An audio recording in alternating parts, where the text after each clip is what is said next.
မိမိမှာစိတ်ဖြစ်စီမှုတွေ stress တွေဒါများလာပြီဆိုရင်ကိုတယောက်တည်းနဲ့ကြိတ်မိတ်ပြီးခံစားနေတာမျိုး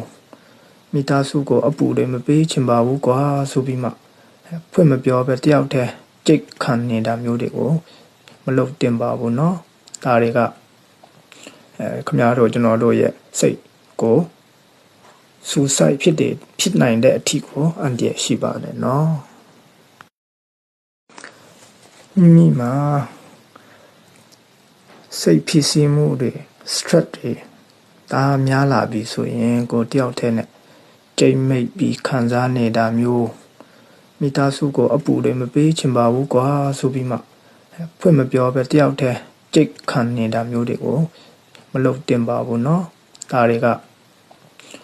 ခင်ဗျားတို့ကျွန်တော်တို့ရဲ့စိတ်ကိုစူဆိုက်ဖြစ်နိုင်တဲ့အထီကိုအန်တရရှိပါတယ်เนาะ